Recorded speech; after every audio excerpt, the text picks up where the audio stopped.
श्री सरस्वती नमः। श्री गुरुचरण कमलेभ्यो नमः। श्री नित्य निकुंज विहारिणे नमः।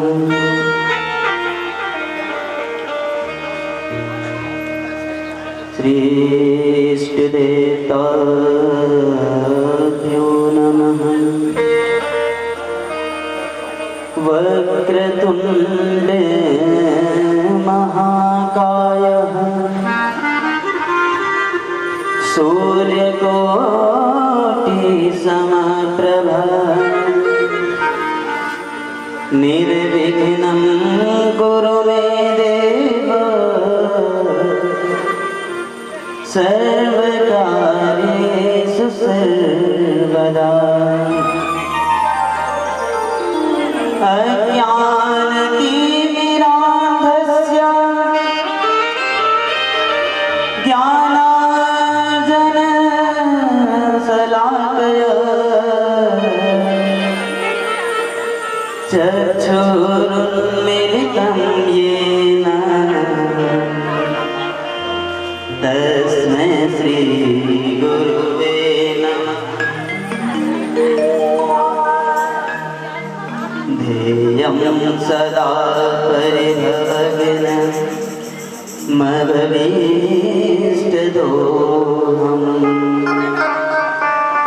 तीर्थास्पदं शिवविरिञ्चिनुतं शरण्यम्। प्रेत्यार्थिहं प्रणतपालभवादिपूतम्। वन्दे महापुरुषते चरणारविन्दम्। नवनीर्दाभा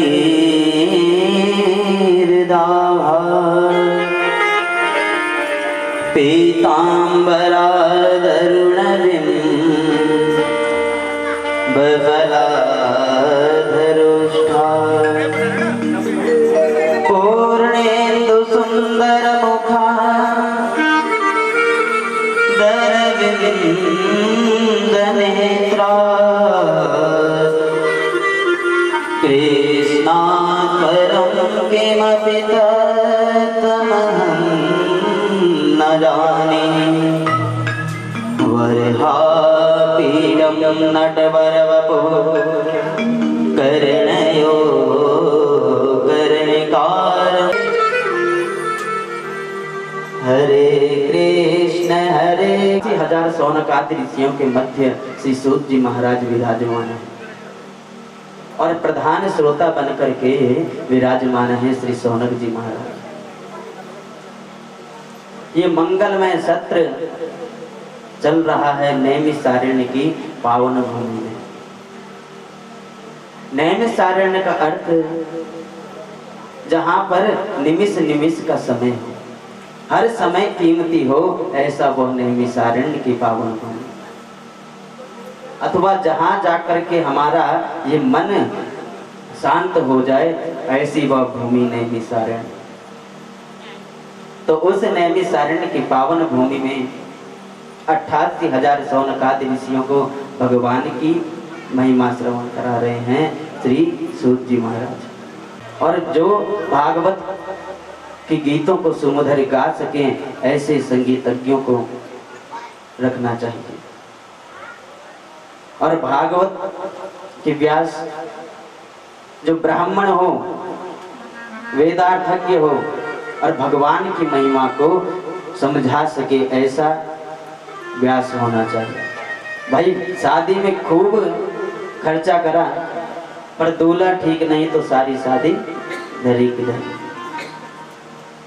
उसी प्रकार इतना बड़ा दिव्य आयोजन रखा और व्यास जी समझा नहीं पा रहे तो सारा आयोजन धरा का धरा। इसलिए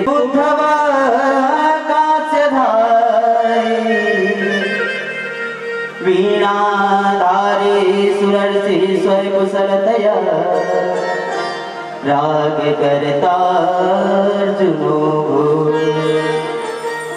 इंद्रो आदि मृदंग जय जय शुक्रा कीर्तने ते कुमारा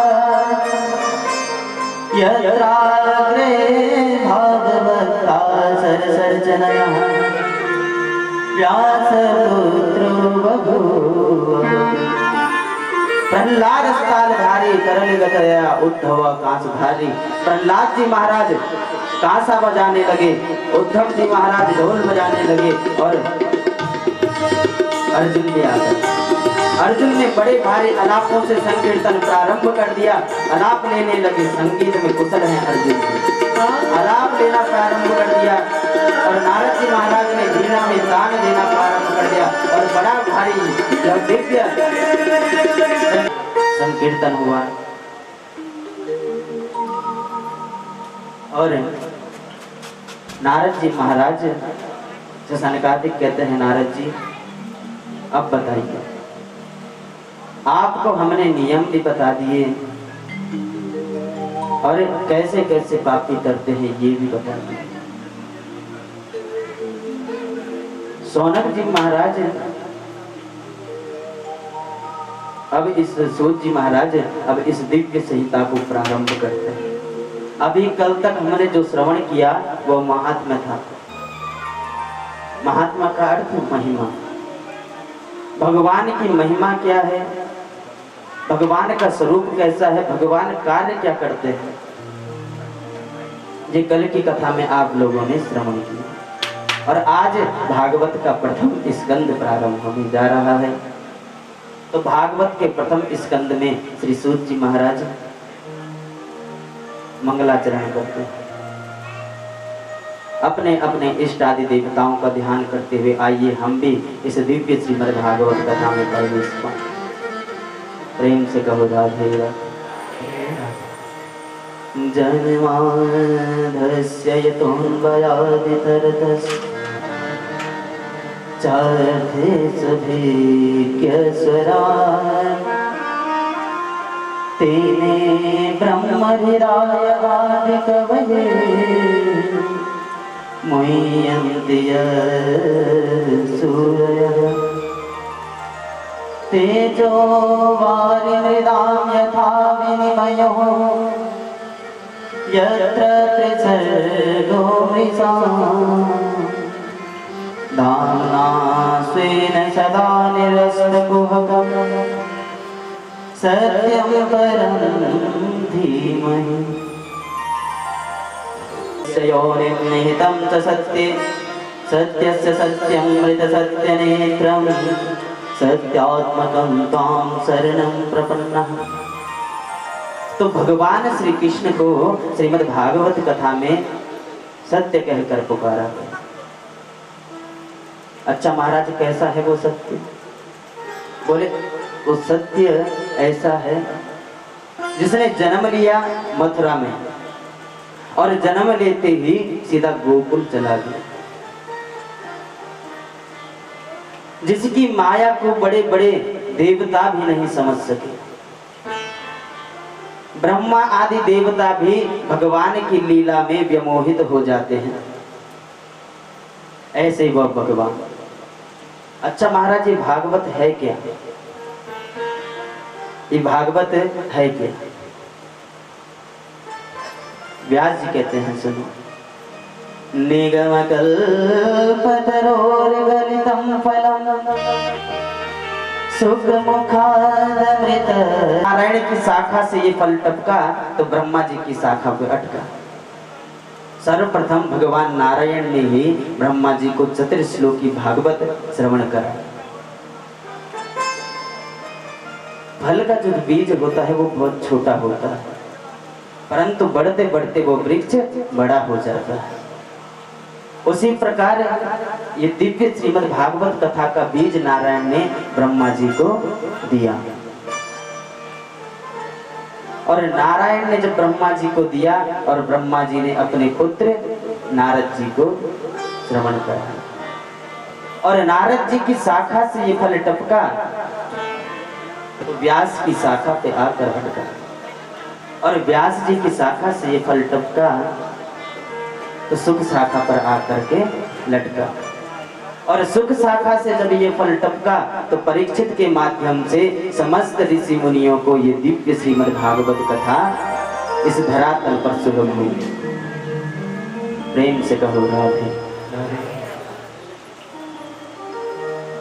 अच्छा महाराज, यदि ये फल मान लिया कि हमने फूटा नहीं है तो इस फल की गारंटी क्या है महाराज कि ये फल मीठा होगा? भाई कई फल ऐसे भी होते हैं कि पक जाएं परंतु खाओ तो खट्टे होते हैं, दांत खट्टे हो जाते हैं। तो महाराज आपके इस फल की गारंटी क्या है कि ये फल मीठा ही निकलेगा? बोले हम कहते हैं कि ये फल मीठा है। बोले महाराज आपके कहने से थोड़ी मानेंगे। केले वाला जब अपने फल बेचता है ना तो बड़े सुंदर सुंदर संबोधन लगाता है, मलाई वाले केले ले लो। तो वो फल मलाई से थोड़े बना है, वो तो उसको अपना वो फल बेचना है, इसलिए वो संबोधन लगा रहा है। इसलिए महाराज ये भागवत आपका ग्रंथ है, इसलिए आप इसकी बड़ाई कर रहे हैं। हमें ये बताएं कि ये फल मीठा ही निकलेगा, इसकी गारंटी क्या है? व्यास जी कहते हैं, ऋषियों फल का उत्तम पारखी होता है तोता। तोता जिस फल पर मुंह लगा दे वो समझो वो फल मीठा ही निकलेगा। और इस श्रीमद् भागवत में भी तोते की चोंच लगी है। कौन से तोते की? सुखदेव जैसे परमहंस तोते का मुख इस फल में लगा है, इसलिए खट्टा होने का सवाल ही नहीं उठता। ठीक है महाराज, आपका फल मीठा भी है ये भी मान लिया, पर इसमें रस क्या है?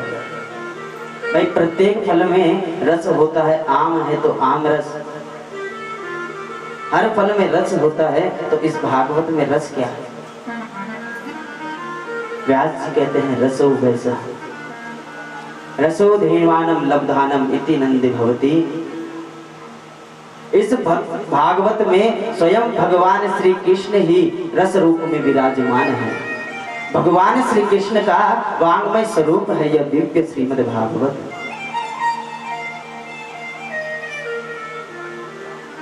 इसलिए इस फल को पियो। ये नहीं कि आज हमने पी लिया महाराज अब पेट भर गया अब कल नहीं आएंगे। इसको जितना पियोगे उतना आनंद आएगा। अच्छा महाराज, फल को खाया जाता है, चूसा जाता है, पीने वाला फल हमने आज तक नहीं देखा। ये आपका ये भागवत रूपी फल कैसा है जिसे पीना चाहते हैं? बोले यदि इस फल को खाया जाता, पीने की बात क्यों करी? अरे खाओगे तो उसमें गुठली भी निकलेगी, छिलका भी निकलेगा, उसे फेंकना पड़ेगा। पर इस भागवत को जब आप पियोगे तो पी के सीधा हमारे हृदय में आएंगे।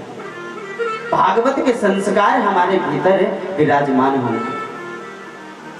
एक सत्संगी थे महात्मा, उन्होंने 2 मूर्तियां बनाई पीतल की।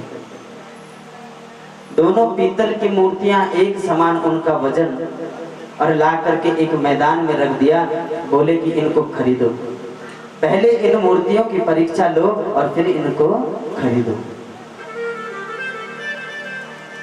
लोगों ने पूछा महाराज इनका मूल्य क्या है, कितने मूल्य की हैं आपकी ये मूर्तियां? बोले एक मूर्ति 10 रुपए की है और दूसरी मूर्ति 1 लाख रुपए की। अच्छा महाराज जो 1 लाख रुपए की मूर्ति है क्या ये सोने की है? बोले नहीं, दोनों पीतल की हैं और एक समान इनका वजन है। आप लोग परीक्षा लीजिए, आप परीक्षा करके इन मूर्तियों को ले जाओ। सब ने सर पकड़ लिया, महाराज कैसे पता लगा? जब दोनों आपने कह दिया पीतल की हैं। एक महात्मा वहां से गुजर रहे थे तो वहां पर आए, बोले महाराज हम इनकी परीक्षा लेंगे। बोले ठीक है लो। उस संत ने एक सुतली ली और उस सुतली को एक मूर्ति के कान में डाला। जब कान में डाला तो वो सुतली इस कान से बाहर निकल गई। बोले महाराज ये आपकी जो मूर्ति है ना ये 10 रुपए की है। और दूसरी मूर्ति के भीतर जब वो सुतली डाली कान में तो वो कान से होती हुई सीधे हृदय में उतर गई। संत बोले कि ये मूर्ति आपकी 1 लाख रुपए की है। कहने का तात्पर्य क्या है कि जो सुनकर के यहाँ से वहां निकल जाए, ऐसा सुनने से क्या फायदा? अरे सुनना है तो ऐसा सुनो जो सुन करके सीधा हृदय में निकल जाए। अच्छा महाराज तो आप इस फल को किस किस को पिला रहे हो? तो 2 नाम लिए, रसिका भुवि भावुका। अरे रसिको आओ आओ, अरे भावुको आओ इस रस को पियो। अच्छा महाराज हम लोग नहीं पी सकते? बोले नहीं नहीं ऐसी बात नहीं है, जो आवे उसको पिलाया जाता है। तो महाराज नाम तो आपने 2 ही लिए, रसिक और भावुक। आपने नाम तो 2 ही लिए कि अरे रसिको आओ भावुको आओ। तो क्या केवल ये प्याऊ जो है ये इन्हीं 2 लोगों के लिए है? बोले नहीं, है तो सबके लिए, पर ये जो रसिक और भावुक है ना ये बहुत प्यासे हैं। पानी पिलाने में आनंद किसको आता है? जो प्यासा हो। और जिसको प्यास नहीं और आप पानी के लिए आग्रह करो, महाराज जी आइए पानी पीजिए, पहले तो वो पानी को पिएगा नहीं। और यदि आपकी बात सुनकर के आ गया तो पहले तो प्रश्न इतने कर देगा, क्यों भैया कहाँ से लाए हो? महाराज जी बढ़िया कुआं बावड़ी से लेकर आया हूँ जल को। अच्छा भैया ज्यादा ठंडा तो नहीं, कहीं गला दर्द हो गया? नहीं महाराज, न ठंडा है न गर्म है, मध्य है। इतने सवाल कर दिए पर उस जल को हाथ नहीं लगाया। और यदि वही व्यक्ति किसी रेगिस्तान में चला जाता, प्यास से तड़पड़ा रहा होता और कोई आकर के उसको जल के लिए पूछता तो बताइए उसके पास समय होता कि भैया कहाँ से भर के लाए हो? नहीं होता, वो तो सीधा जल को लेता और पी जाता। इसलिए मैंने 2 नाम लिए, रसिक और भावुक। अरे रसिकों आओ भावुकों आओ, क्योंकि इनको प्यास ज्यादा है इसलिए इनको पिलाने में भी आनंद बहुत आता है। प्रेम से कहो श्री राधे। बड़ा सुंदर यह दिव्य सत्र नैमिषारण्य की पावन भूमि में चल रहा है। आज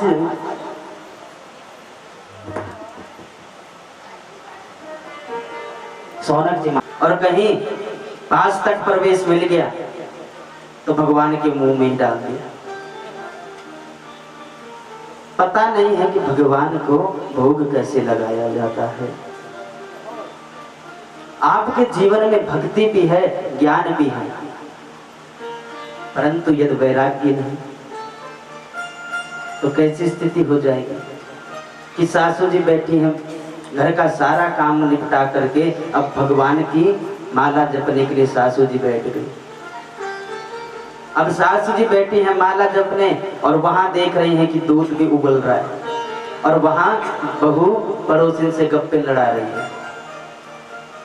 अब ज्ञान है कि कुछ बोल नहीं सकती, पर फिर भी इशारे से